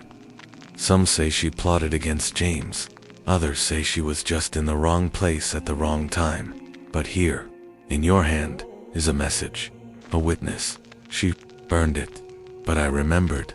Burned what? A letter, a decree, a confession, or a name. You pull Arbella's prison correspondence. Many of her letters were intercepted. Most were destroyed. But in one, she writes, asterisk, there are things. Her Majesty feared to speak, even to me. She burned them, thinking fire would erase them. But words have gravity. They sink, even through ash. Again the metaphor. But what if she meant it literally? What if Elizabeth tried to erase a truth, and Arbella refused to let it go? You remember the rumor that Elizabeth had ordered documents destroyed after Mary, Queen of Scots' execution. Whole transcripts, testimonies, letters, anything that might expose weakness, doubt, or secrets. But maybe not everything burned. Maybe Arbella saw what she shouldn't have. And maybe, knowing her own life was unraveling, she hid it. In a locket, in a coffin, in a queen, a historian's dream, or nightmare. You realize something else then. Arbella died in the tower, alone, unburied. Her remains were never formally identified, and guess what? She was around 5'2", like Elizabeth. She had dark hair, like Elizabeth, and she vanished from history quietly, like the child. You open a new file on your desk. Title it simply, The Women Who Were Forgotten, Elizabeth, Mary, Arbella, the child, each tangled in one another's stories, each defined more by rumor than fact, each used by systems far larger than themselves: religion, monarchy, power. And now, they're all inside one coffin, or near it, or erased from it. History is a graveyard, but not a neat one, more like a mass burial, with bones mislabeled and memories scattered. And your job, your obsession, is trying to put it back together. You think about going public, publishing the findings, writing the paper. But then comes the fourth envelope. This one arrives at your doorstep. No postage again, just your name, handwritten in neat ink. Inside a single page, a transcript. You sit with that for a long time, not because you believe it, but because you almost do. You play the tape again. You isolate the audio. You slow it down. And there it is, a breath, a whisper, a creak of lead. Let me rest. Maybe it was interference. Maybe it was an intern playing a prank. Maybe it was coincidence. Or maybe not. Maybe the woman whose body bore the weight of centuries has simply had enough. No more stories. No more digging. No more questions. Just silence. You reach for your notebook. Cross out the last page. Then write 3 words. Close. The tomb. And maybe, for the first time, you understand. Closure isn't found in answers. It's found in knowing when to stop asking. You try to stop. You really do. You close your notebooks. Archive the files. Pack the documents into a box. Marked personal. Do not open. You even return the key to the Abbey's research wing, placing it on the desk with a quiet finality. Enough is enough. Elizabeth deserves rest. And you deserve peace. But you can't, because that night, the dreams come back. They're not vivid, not cinematic, just flashes. A red dress, a throne turned away from the light, a voice distant and desperate, asking a single question. Asterisk, who am I now? Asterisk, you wake up with that phrase stamped behind your eyes. You know it wasn't yours. So, just like that, you're back in it. Not the tomb, not yet, but the texts, the accounts, the forgotten corners of history that no one has touched in decades. And that's how you find her. Not Elizabeth, not Mary, not Arbella, but the fourth woman, the shadow between the names. Her name appears in a footnote on a letter from 1601, written by a noblewoman to her sister in Calais. A minor mention, missed. Asterisk, the nursemaid. CT still speaks of the silent cradle, though her lips go pale each time the bells toll. That's it. No title, no role, just initials. CTU. Trace it backwards. Slowly, carefully. Catherine Trenham. A woman of no noble blood. Servant class. Listed once in the domestic staff of Whitehall Palace in the final years of Elizabeth's reign. Assigned, according to payroll, to private caretaking duties. Caretaking, of whom Elizabeth had no children, not officially. But Catherine's wages increased sharply during 1599 and continued to rise until early 1602, shortly before Elizabeth's death. Unusual for a servant, even more unusual. A single purchase under her name, asterisk, a child's lace cap, dated December 1600. You sit back. This isn't fiction anymore. This is a fracture, a hairline crack in the story we've been told for centuries. You search for more letters, statements, burial records. And then comes the final piece. A private journal, kept by a Flemish merchant's wife, who traveled through England in 1603.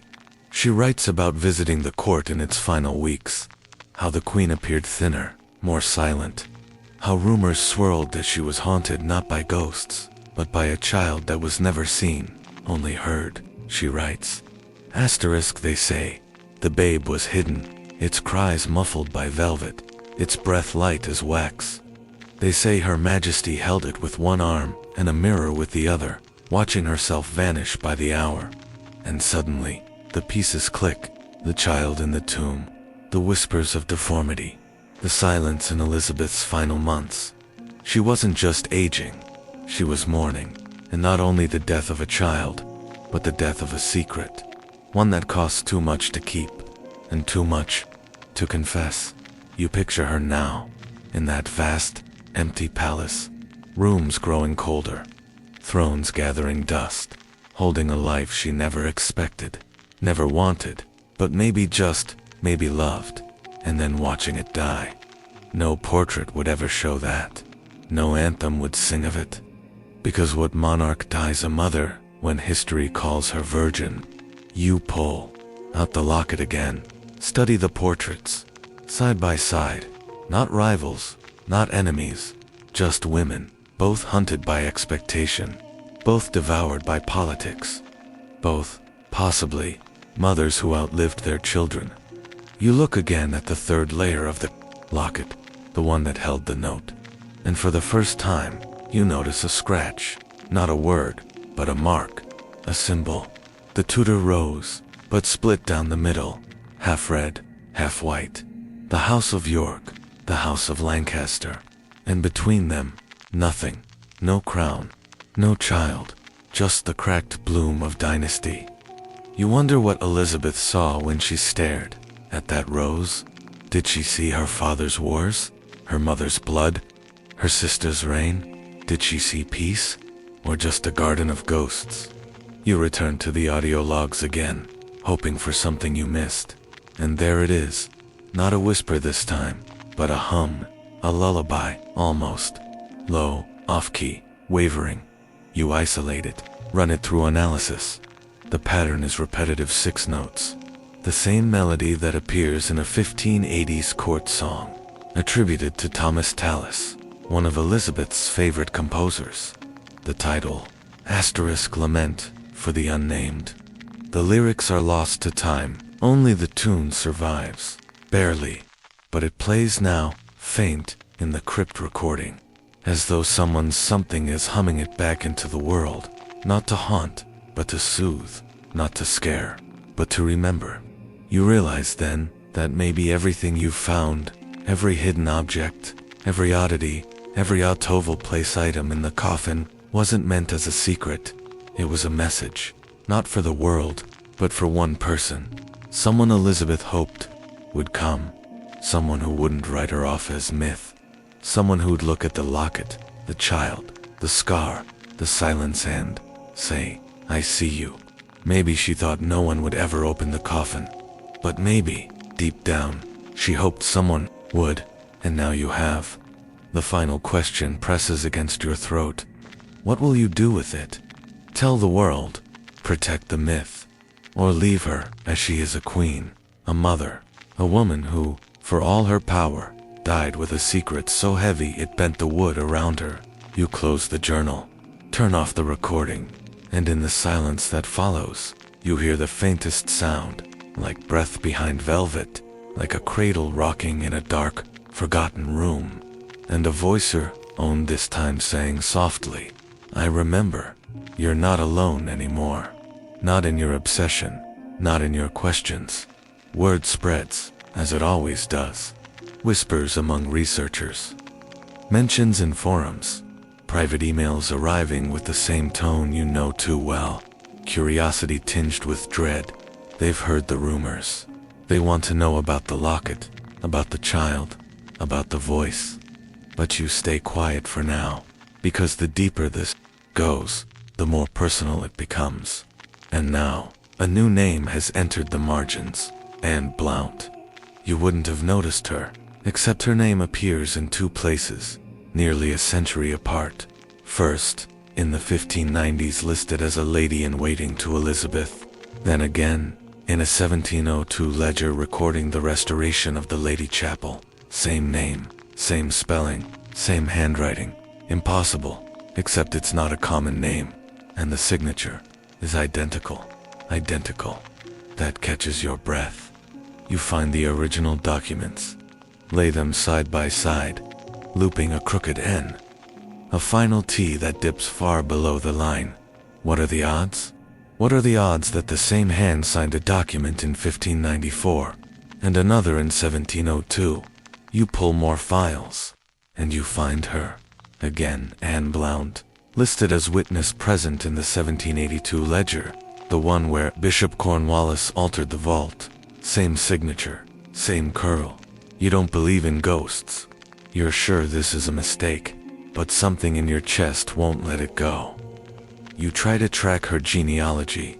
No children, no marriage, no burial record, as if she simply continued, present, across 3 centuries.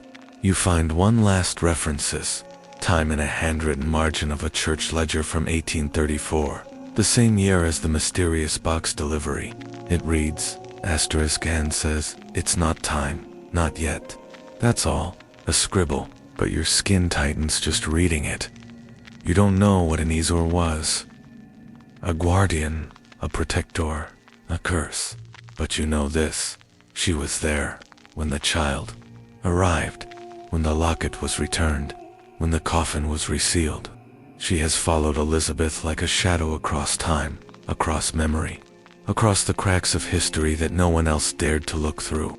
And maybe, in some twisted way, she's been waiting for you. You return to the locket one more time, turn it over. There's a new scratch, faint, fresh.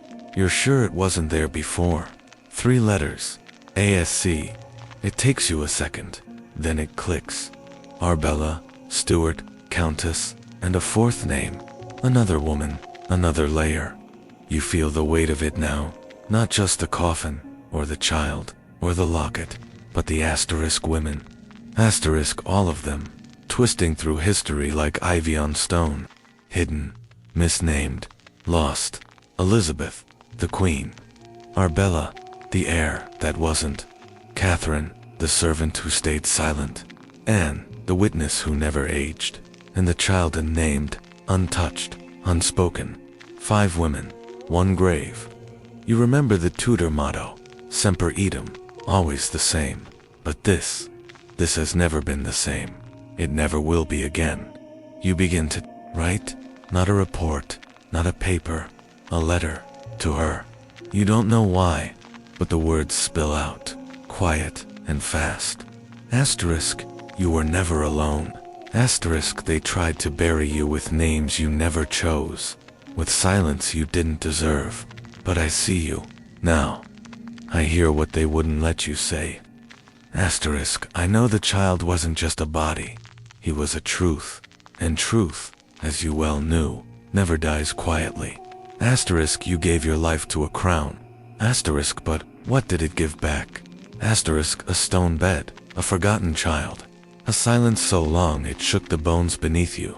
Asterisk, I don't know who Anne is, or Arbella, or what Catherine saw, but I know you bore more than they will ever write down. Asterisk, and now, I carry it with you. Asterisk, not to prove. Asterisk, just to remember. You don't sign it. It doesn't need a name. You fold it, place it into the smallest envelope you own, and the next morning, you return to the Abbey. You don't ask permission. You walk quietly. It's early. No tourists, no staff in sight. You kneel at the edge of the tomb. Your fingers brush the carved letters, Elizabeth Regina. Then, with a trembling breath, you slide the letter into the small crack where the stone meets lead. And for a moment, everything stills. The air presses in, not heavy but full, like a held breath, like a cathedral waiting. And then, nothing. No whisper, no hum, just peace. For the first time in weeks, you feel it settle, like a blanket drawn over a restless sleeper. You stand, quietly, step back, and as you leave, you think not about bones, or ghosts, or scandals. You think about the child, the one they tried to forget, and the woman who wouldn't let him go. History won't write their names, but you will remember. That's enough. You get the call a week later. It's not from the Abbey. It's from the archives at Hatfield House. The voice on the other end is clipped, professional. They've uncovered something, they say. A sealed parcel found behind a false panel in the old library. During restoration work, labeled simply, to be opened only when the Queen has no voice left. No date, no signature. They're reaching out because your name keeps coming up. You're the one who knows about the locket, the mask, the child. You make the trip the next day. Foggy morning, long drive, coffee untouched. You feel like you're moving towards something, but you can't say what. Not yet. Hatfield House stands, just as it always has, proud, red-bricked, and somehow immune to the erosion of time. You pass under the gatehouse, through halls older than memory. Every brick is history. Every corner holds a secret. They bring the parcel out in a glass case.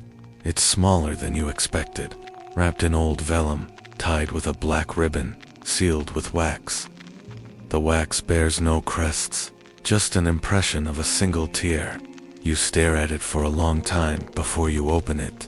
Inside are 3 things: a ring, a page, and a lock of hair. The ring is simple, gold worn, inscribed with a name asterisk, Thomasine. You pause. Not a royal, not a courtier. No Thomasine appears in the records of Elizabeth's court. You check again and again. But then you remember something. In a letter from 1589, Elizabeth refers cryptically to the small rose who grew too fast.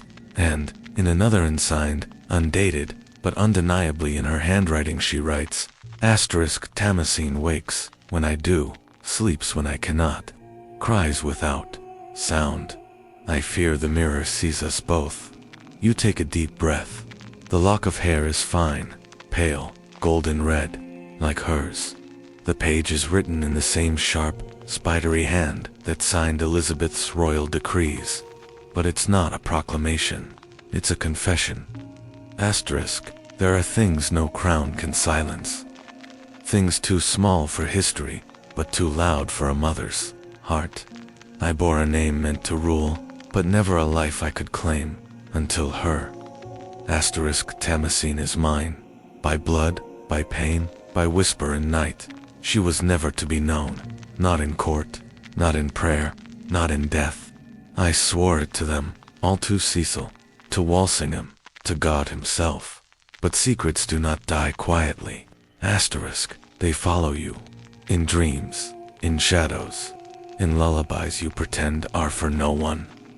They told me she would not live, but she did. For 3 days, then no more. And I broke. Not where they could see, but somewhere deeper. A shattering no crown could mend. I buried her in silence, wrapped in lace, beneath the chapel's breath. And I asked them to forget. But I never could. I kept her hair, her name, and this ring small enough to fit no finger but hers. Let it be found when I am no longer myth. Let her be known, not as shame but as love. ER. You sit there for a long time, staring at the words, the ink, the hair. You imagine her Elizabeth alone in her chamber, writing by candlelight, the most powerful woman in the world, reduced to a mother in mourning. The Virgin Queen holding a child whose very existence could unmake her. Historians still argue whether Elizabeth was truly celibate. They debate her love for Dudley, for Essex, for power itself. But none of that matters now. Not when her own hand tells you what no crown could. She had a daughter. She named her Thomasine, and she buried her in silence.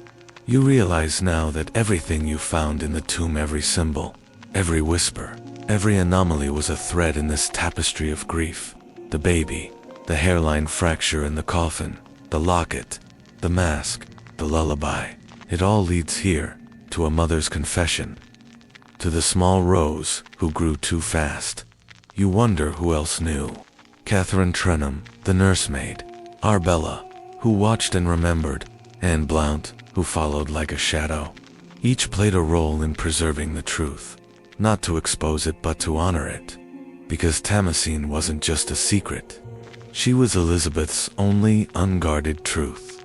And now she is yours too. The archivist asks what you plan to do. You look at the items again. You know what the world would do.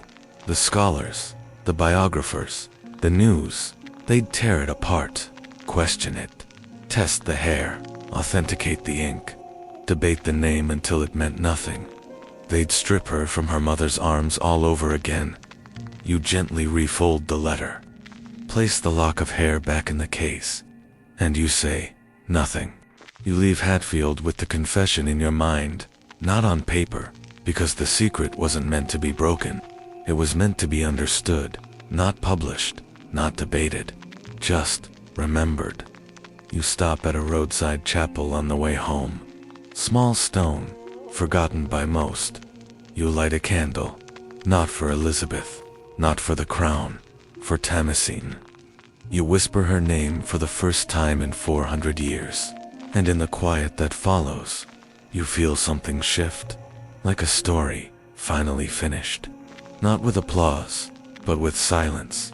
You think it ends there, at the chapel, with the candle, with Tamacine's name settling softly into the dust of the centuries. But secrets like hers don't just sleep, they echo. And 2 days later, your phone rings again. It's not Hatfield this time. It's someone from the Queen's College Library in Oxford, a woman named Dr. Corwin. She's brisk, efficient, clearly uncomfortable, even as she speaks. There's something you'll want to see, she says. It was tucked inside a volume from the early 1600s. The binding just gave out. We were restoring it. You ask what kind of book. She replies, a hymnal. Of course it was. You take the earliest train out. Rain smudges the windows as the countryside passes green, gray, and endlessly damp. You wonder if Tamacine ever saw a landscape like this, if she was ever carried out of the palace in the night, if someone held her as the carriage rolled through fields like this, whispering lullabies that never got written down. When you arrive, the library is colder than expected, colder than it should be. They lead you to a glass case, where a page lies open inside the torn hymnal, but it's not printed like the others. This one is handwritten, folded into the center crease, pressed flat for centuries. Ink, so faint, it's almost invisible, written in slanted Latin script. Dr. Corwin hands you a transcription. It reads, Asterisk in nocti, reginae, oravi, pro, flor, non, rosa, non carduus, said Flamma Silence. You translate slowly.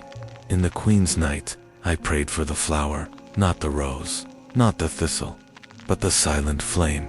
It's unsigned, no initials.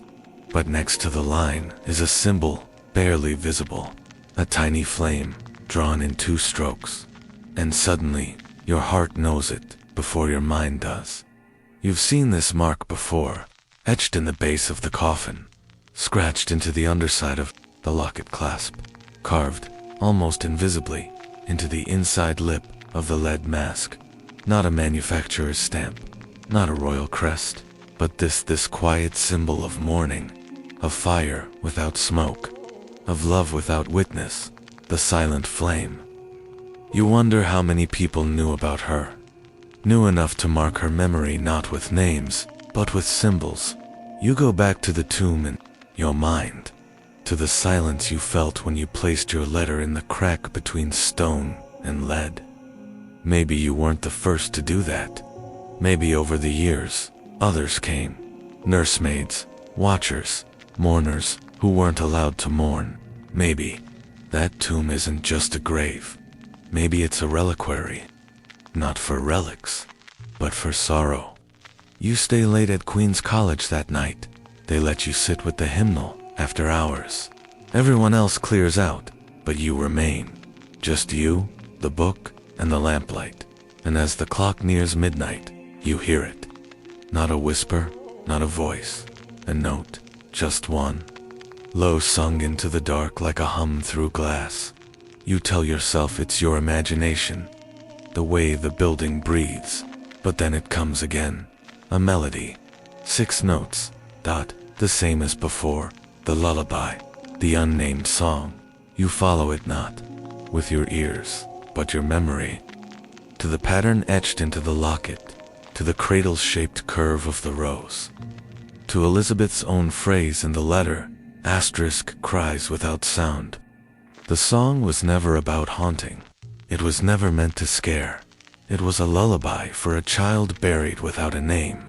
You close the book, slide your chair back, and on impulse, you press your hand to the page, just to feel the shape of it, the weight of 4 centuries.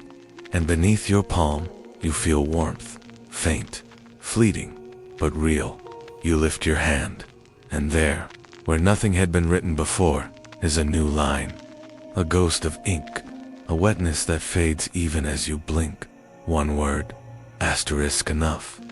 You leave the library in silence, and as the door closes behind you, you feel it, that this finally is where it ends, not with a scream, not with a revelation, but with consent, permission, from whatever still lingers, between the vaults and the pages and the prayers.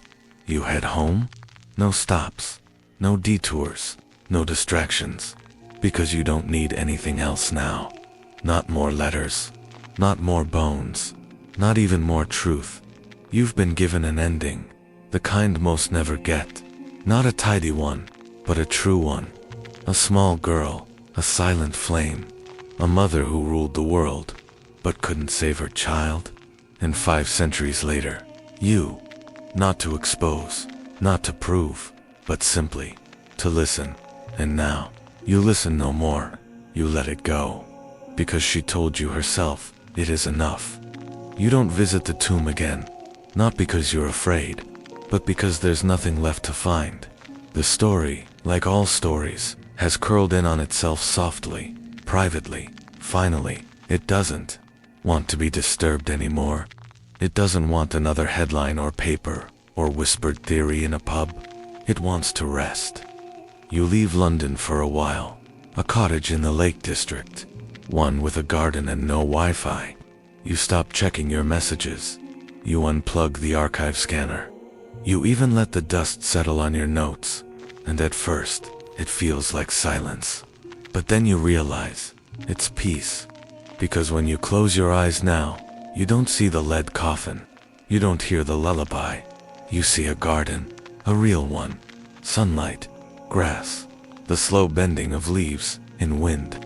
You imagine her there, Tomasine, not in a cradle, not in a tomb, in a garden, running, laughing, hair like fire in the sun. You allow yourself to see Elizabeth, to not the queen, not the icon, not the legend, but the woman, kneeling, holding her daughter's hand, whispering something small, something secret. You'll never know what that something is, and that's okay, because sometimes the not knowing is the gift. It means they got to keep something for themselves. Still, the story leaves echoes. A few weeks after your retreat begins, you receive a letter. No envelope, just a single sheet, hand-delivered by someone who didn't leave a name. It says, asterisk, you carried her well, now let her go. That's it. No signature, no crest, number, symbol, but you smile, because it's right. You've done your part. And now, you finally do what Elizabeth couldn't. You bury it. You take the locket, the photos, the notes, the mask replica, the lab copies of the confession, even the recordings. You place them in a wooden box. Nothing ornate, no brass lock, just a plain box, sealed with wax. You walk into the forest behind the cottage, just far enough that the trees forget the road. And there, beneath a rowan tree, you dig. The soil is soft, the ground quiet. You lower the box into the earth, and then you cover it, one handful at a time. When it's done, you sit beside it 4 hours, maybe longer. A bird sings somewhere behind you, a blackbird, maybe. You whisper the name once more, Tomasine. Then you whisper the other one, Elizabeth. And finally, quietest of all, you whisper your own. Because this story isn't just theirs anymore, it's yours. And in naming yourself, you honor the thing they were denied, a witness, not to their death, but to their life.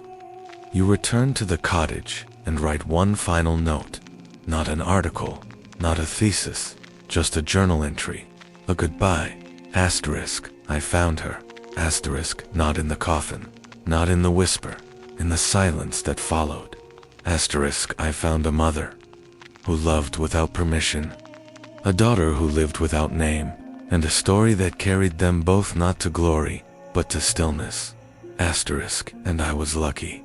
Asterisk, not to solve it, but to see it. Asterisk, and now, it's time to let it close. You don't lock the door when you sleep that night. You don't need to. Whatever walked with you through catacombs, through histories, through half-buried truths has settled. And in the dream that comes, you are not in Westminster, not in the crypt, not in the cold halls of power. You are in a garden, a real one. Tamsin is laughing. Elizabeth is reading softly beside her, and the air smells like jasmine and peat. You feel no need to speak, just to watch, just to remember, because remembering is all that's ever been asked of you. Not justice, not proof, just that. Remember her, remember them, and now, finally, you do. Always, always the same, semper idem. Only this time, she isn't alone. The world moves on, as it always does. New monarchs are crowned, new scandals erupt. The old tomb stays sealed, undisturbed beneath the abbey. Stones, its secrets folded back into shadow, but you carry it still. Not as a burden anymore, but as a hum in your bones. A low, steady rhythm, like the pulse of something once forgotten, now finally acknowledged. You never publish the findings. You never tell the world what you uncovered, what you pieced together in dim archives, and through sleepless nights. You let the others keep their myths. The historians, with their quills. The documentaries, with their drama. The textbooks, with their clean, convenient chapters. Because real truth is messy, unfinished, soft at the edges. And this truth was never yours to weaponize, only to hold, quietly.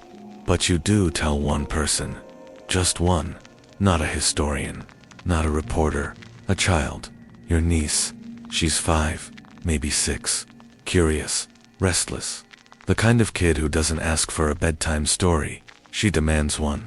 And that night, as you tuck her in, she says, tell me a true story, not a made-up one. So you begin. You don't say names. You don't mention thrones or crypts or whispering masks. You just say, there once was a little girl born in a big, cold castle. She didn't stay long, just 3 days. But for those 3 days, someone loved her more than all the crowns in the world. Your niece's eyes soften. She had red hair, you continue, and a quiet way about her. No one remembers what she sounded like, but some people believe that when the wind moves through certain gardens, it sings the lullaby her mother used to hum. You leave out the part where they buried her without a name. You leave out the silence, the fear, the hiding. You only say, she was called a flame, small and brief, but bright. And your niece asks, what happened to her? You smile. She became the part of the world that helps people remember. The child blinks sleepily. Then, did she have a name? You hesitate, then nod. Tamsin. She repeats it softly, like it's a word she's always known. And as she drifts off to sleep, you realize this is how the story survives. Not in headlines, not in museums, in memory, in whispers, in gardens, in lullabies, and bedtime stories told by people who once brushed against something sacred, even if they didn't have the words for it. You return to your cottage that night and sit at the desk you haven't used in weeks. The journal is still there. You open it, turn to the final page, and for the first time, you don't write about Elizabeth, or Anne, or Arbella, or Catherine. You write about yourself, about what it means to carry a truth so fragile it can't be spoken aloud. About how you learned that some stories are not puzzles to solve, but people to hold. And at the bottom of the page, you write one last line, asterisk, she mattered. 2 words. But they feel like everything. You close the journal, seal it, then place it next to the wooden box you buried in your mind 100 times already.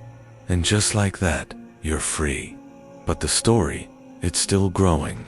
Not in the world of facts and footnotes, but in gardens, in dreams, in the tiny space between history and memory, where things bloom that shouldn't. One morning, you find a single red flower growing at your doorstep. Not planted, not placed. Just there. You kneel beside it. It's not a rose, not a thistle, not a flame, but something else entirely. Something unnamed. You leave it there, let it grow wild. Because some things some people were never meant to be trimmed down to their titles. Not queen, not bastard, not ghost, just remembered. The wind shifts. You think, for just a moment, you hear the lullaby again. Then silence, real silence. Not the absence of noise, but the fullness of nothing needing to be said. The story is done, but it will never end. The seasons pass. Winter settles into the Lake District like an old, familiar cloak heavy with mist, soft with silence. You don't mind. The cold suits you now. It slows everything down, makes space for stillness. You still receive emails, letters, invitations. People want answers. Some have heard whispers. Others have read between the lines of your older work and sensed that something changed. But you don't reply. Not because you're hiding, but because there is nothing left to explain. You've made peace with the silence. Still, one letter gets through. Not a message, a parcel, delivered by hand with no return address. Inside, a photograph, black and white, faded. It's the tomb, Elizabeth's, but the image is old, 19th century, maybe earlier. The abbey looks different. Fewer plaques, less polish, more shadow, and someone is kneeling beside the tomb. You bring the photo closer. She's wearing a long coat, gloves, veil pulled back, and though the image is too grainy to be certain, you think it's Anne. The same face, the same soft defiance, kneeling with one hand on the tombstone, as if in prayer or farewell. On the back of the photograph, written in a familiar script, are 4 words, asterisk, she does not forget. No signature, no explanation, just that. You sit with the photo for hours. Anne Blountef, that's her real name, shouldn't be possible. A woman living across centuries. A signature that refuses to fade. You've long given up trying to explain her, but you do believe her. Because even now, you feel her presence, not watching, witnessing, not guarding the secret, guarding asterisk them. You tuck the photo into your journal, not to prove anything, just to keep it safe. Because now, you're starting to understand something else. This wasn't a story about discovery. It was about inheritance. A long chain of silent stewards, women mostly, passing down a truth too fragile for the world, too sacred for spectacle. From Elizabeth to Catherine, from Catherine to Anne, from Anne to you, and one day, maybe, from you to someone else. Not through articles, not through lectures, but through that quiet voice in the night that says, listen. You wonder how many others there are. People who've felt the same whisper, who've seen the same symbol carved into stone, who've heard the 6-note lullaby in their dreams. Maybe they're scattered across the world. Archivists, caretakers, librarians, mothers, who hum songs they don't remember learning. Children who feel drawn to flowers they can't name. Maybe the story is still unfolding, just not on paper. Maybe it's living in the space between history and folklore. You pour yourself a cup of tea and sit by the window. Snow has started to fall. The garden is pale and quiet, but you know what lies beneath. The roots, the flame, the name whispered once and never forgotten. Thomasine, a life so small the world never knew her, but she existed, and now she is more than real. She is legacy. Not of royalty, not of scandal, but of memory. You think back to the moment you first opened the tomb's record, how cold your hands felt, how distant it all seemed, and how quickly that distance disappeared when you saw the mask, the child's outline, the locket, as if history itself had been holding its breath, waiting for someone not to solve the mystery, but to believe it. That's what you did, and that, you realize, is why she chose you. Not Elizabeth, not Anne, not even the silent flame. The story itself, it found you, because you were willing to sit in the silence, to listen without demanding, to remember without revealing. You stand and stretch. The tea's gone cold. Outside, the snow falls heavier now. It dusts the single red flower still growing at the base of the old tree. You know it shouldn't still be blooming not in this frost, but it does. Stubborn, soft, like her. You light a candle on the WINDOWSILL, not for ritual, just for warmth. And for the first time in weeks, you whisper the name aloud again, not like a secret, like a blessing. Tamasi, and then, in a voice even softer, thank you. You don't know who you're thanking. The child, the mother, the watcher, the flame? Maybe all of them. Maybe just the story. Either way, the wind stirs gently outside, and for a moment, it sounds like someone humming. Not sad, not lost, just remembering. You don't expect the knock. It's nearly midnight. You've been dozing in your chair, a book sliding off your lap, candlelight flickering low across the floorboards. At first you think it's the wind again, the house settling, sighing, the old bones of timber creaking in winter's grasp. But then it comes again. 3 soft knocks, precise, measured. You open the door cautiously.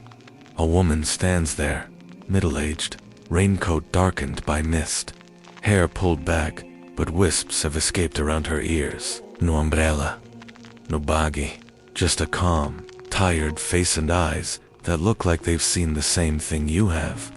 She says your name quietly. You nod. She hands you something. It's a book, wrapped in linen, bound with twine. I was told to bring this to you, she says. Her voice is gentle, low. By who? She hesitates, then simply says, the one who remembers. Before you can ask more, she turns and walks away. The path, back into the dark. You close the door. The book is heavier than it looks. You undo the twine. The cover is made of wood-edged, brittle. There's no title, no author. Just a symbol carved into the center. A tiny flame. You freeze, fingers tightening. The same flame from the locket, the coffin, the hymnal. You open to the first page. It's not written in Latin, or English, or French. It's a mixture, an ancient hybrid of tongues, like someone speaking through a veil of centuries. But somehow, you can understand it. Each page is a fragment, a memory, a voice, a prayer, and all of them belong to her, not Elizabeth. Tamsin, the child. You don't know how you know. You just do. She speaks in symbols, in broken rhythms, in the way children do when they haven't learned to lie yet. You read until morning, through lines that feel like lullabies and nightmares braided together. You find drawings, charcoal sketches, of a cradle beneath a ceiling of stars, of a red-haired woman brushing tears from a shadowed face, of a mask lying on stone, surrounded by feathers. It's not coherent in a linear sense, but it feels right, like this was never meant to be a story, with a beginning, middle, and end. It's a spiral, a flame, a whisper in motion. At the back of the book, you find something taped between 2 pages. A feather, small, white. You don't know what kind of bird it came from, but as you hold it, you remember the lead masks the lining of down, the softness prepared for a child who'd never sleep. And suddenly, you understand what this is. This isn't history. It's a reliquary. Each page, each drawing, each pressed, I demand, act of remembrance, of resistance, of refusal to let silence have the last word. You close the book. Lay it gently on your desk, and that's when you notice it. On the window pane, drawn in condensation, 6 vertical lines, etched faintly by a finger. You reach out, trace them, and the window hums softly, 6 notes. Low. Familiar. The lullaby. You smile, a tear sneaking down your cheek before you can stop it. She's not haunting you. She's saying goodbye. Or maybe just, thank you. You light a second candle beside the book and write one final entry in your journal. Asterisk, the flame was never meant to destroy. Asterisk, only to warm. Asterisk, only to flicker when all else was dark. Asterisk, now it rests. Asterisk, and I am the last ember. You sleep deeply that night. No whispers, no footsteps. Only a sense of something having returned to where it always belonged. Not in a vault, not in a mask, not even in memory, but in peace. You dream of feathers, and laughter, and a tiny hand resting inside yours. And for the first time in a long, long time, you wake with nothing left to search for. Spring arrives early that year. The snow melts fast, pulled back by warm rains and the hush of blooming things that seem to grow overnight.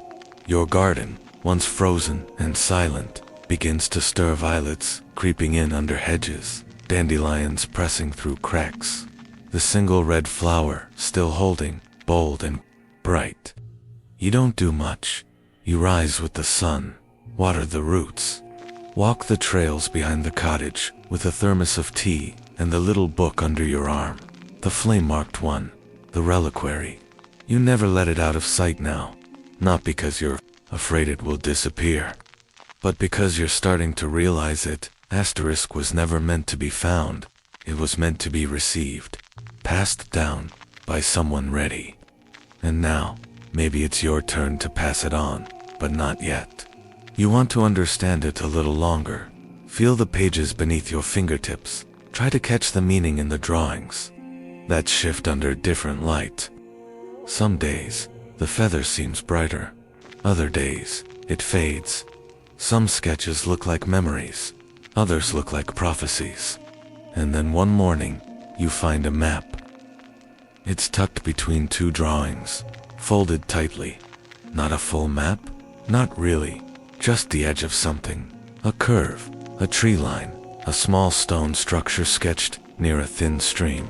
And beside it, in the same soft hand, asterisk, where the lullaby ends. Asterisk, you lace up your boots, take the book, leave the phone behind. The forest behind your cottage is familiar by now, but this time you move slower, pausing at every bend, every clearing, waiting for something that feels right. It comes 3 hours in, a stream, running narrow and clear, framed by birch trees, just beginning to leaf. And there it is, a structure, not quite a building, a circle of standing stones, no taller than your chest, nestled into moss, old, unmarked. Not a monument, not even on the maps. You kneel beside it. The wind stills, the stream hushes, and for the first time in your life, you feel like you've stepped outside of time, like the centuries have folded, paper thin, and all that remains is this. You, her, and this place. You set the book in the center of the stone ring. Then, without quite knowing why, you begin to hum. 6 notes. The lullaby. It doesn't feel like a performance. It feels like remembering. You hum it again and again until you feel the space around you shift just slightly. The way a theater changes when the lights dim. The way a cathedral feels after the final chord of a choir fades. A presence, not watching, just listening. Then something catches your eye. A single hair, red gold, threaded into the stone. You don't touch it, you just nod. She was here, or maybe she always is. You open the reliquary book to the center, tear out one page. Not the most detailed, not the clearest, but one with a drawing of a hand reaching down into a cradle of stars. You place it gently on the stone, then walk away. No ceremony, no final speech. You just go, because you know the story isn't ending here. It's finding its next voice, and you've done your part. That night, as you sit on your porch, the wind brings with it a scent that doesn't belong, sweet, sharp, and strangely familiar. You'll remember it from your dreams. Jasmine in old books, and something like candle smoke. Then a sound, not the lullaby. A laugh, soft, childlike. You smile, because of course, she's not gone. She never was. She's just further along the path now, with someone else. Someone who'll find the next piece, write the next page, hum the next 6 notes. You light a final candle. Not because you need the light, but because it's tradition now. And in the glass beside the flame, your reflection blurs and, just for a heartbeat, you think you see her face behind yours. Elizabeth, Thomasine, both. You don't look again. You just whisper, "Go well," and let the candle burn until morning. The letter arrives 1 year to the day after. You buried the box. No stamp, no address. Just a single envelope left on your windowsill, tucked between a sprig of lavender and a stone feather too precise to be random, too gentle to be threatening. Inside, a card, cream paper, hand-cut, unlined. The handwriting is unfamiliar, but unmistakably old. Asterisk, she's blooming. That's all it says. You don't need more. You sit on the steps of the cottage for a long time after that, letting the sun warm your knees, your hands, the page.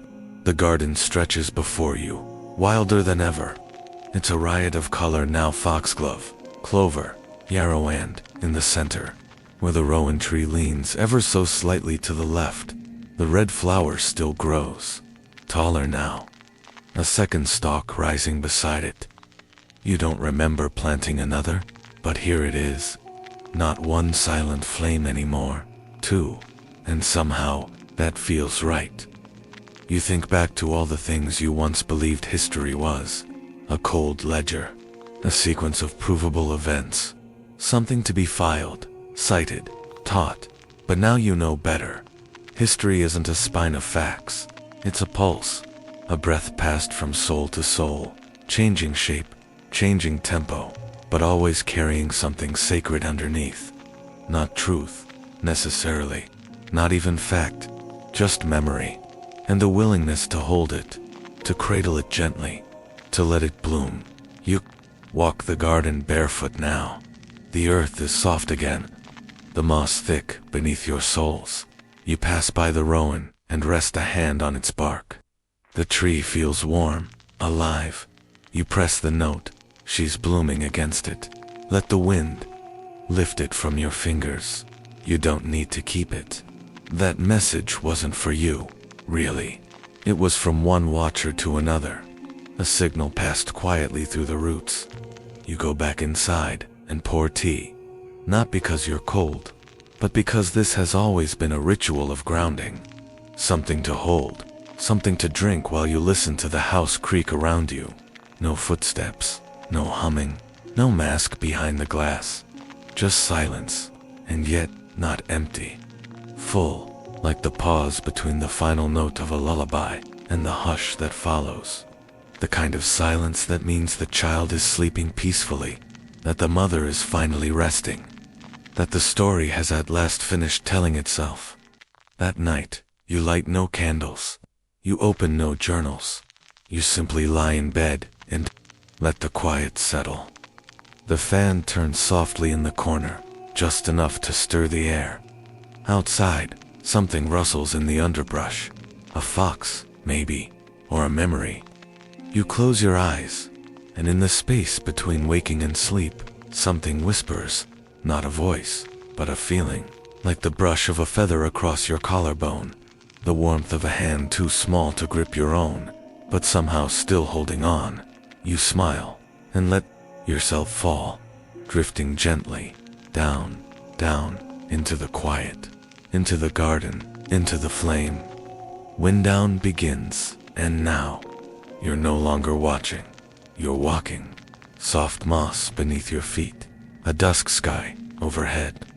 The garden glows not with fire, not with torches, but with memory.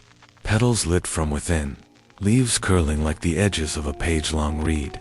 There are no ghosts here, no masks.